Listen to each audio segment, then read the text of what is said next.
How much time do you spend every day working on your dream? In the last 90 days, how many books have you read? In the last year, what new skill or knowledge have you acquired? What kind of investment have you made in you? You don't want it badder than you want to party. You don't want it as much as you want to be cool. Most of you don't want success as much as you want to sleep. Some of you love sleep more than you love success. And I'm here to tell you today, if you're going to be successful, you gotta be willing to give up sleep. There is no shortcut. There is no hack. There's no sweatless solution. You're gonna have to work. There is always weakness to work on. Always. A lot of them.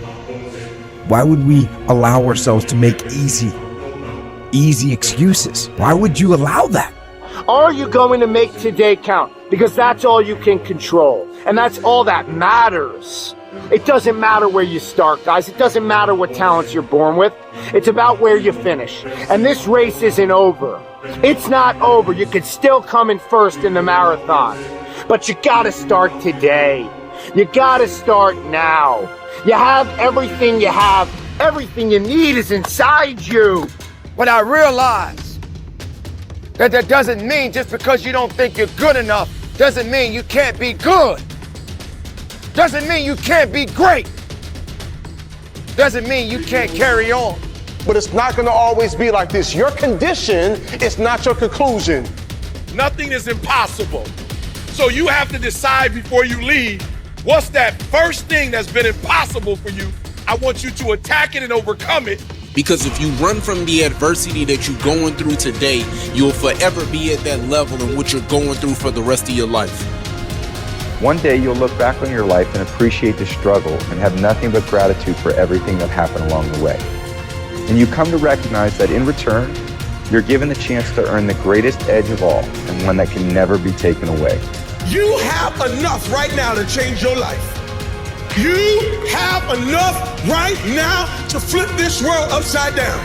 You have enough. You got enough power. You got enough anointing. You got enough grace. You got enough patience. You got enough gifting to make your money, get out of debt, get yourself together, and change everything about your world. Realize that you have the ability to make an impact. You have an opportunity to change that story in your head. Put yourself out there, because when you do, amazing things happen. The essence of life is growth.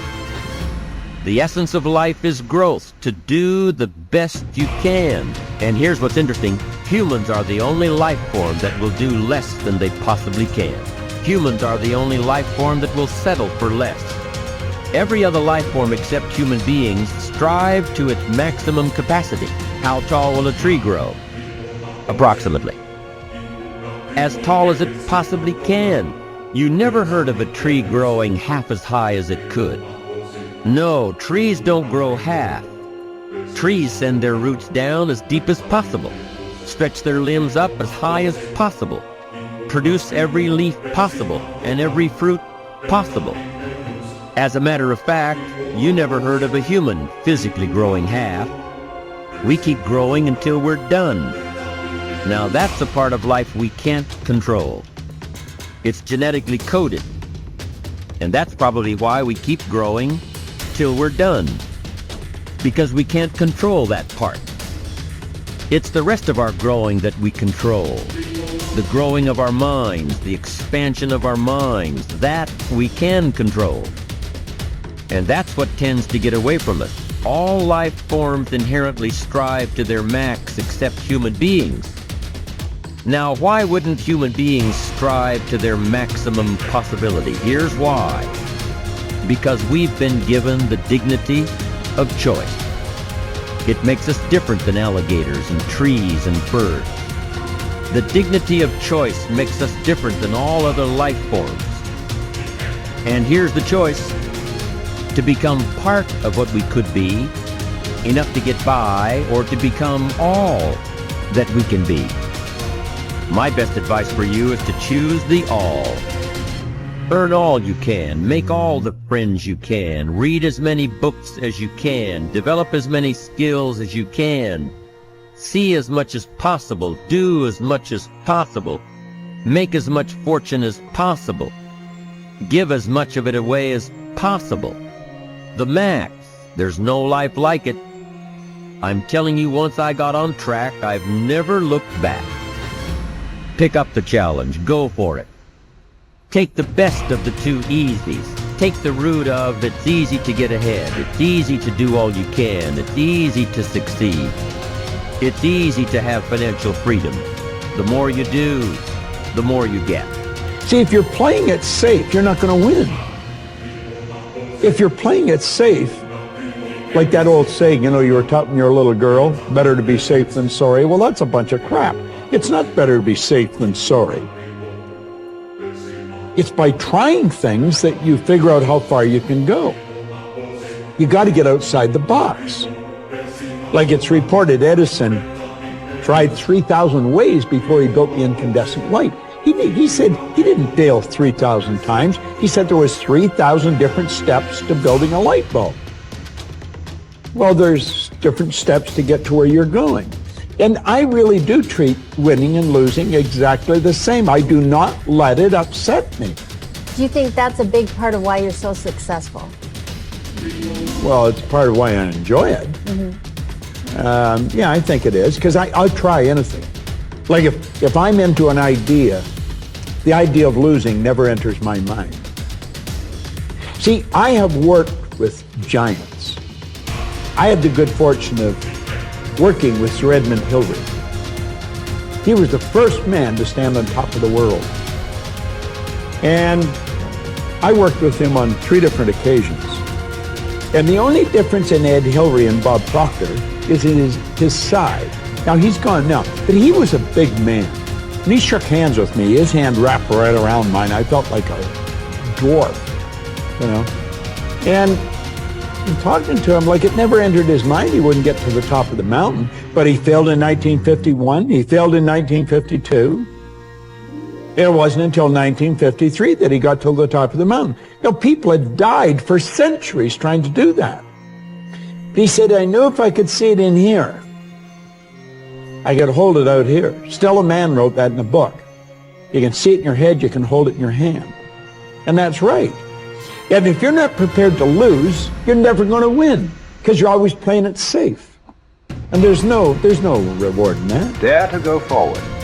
Winston Churchill once said, courage is rightly considered the foremost of the virtues, because upon it all others depend.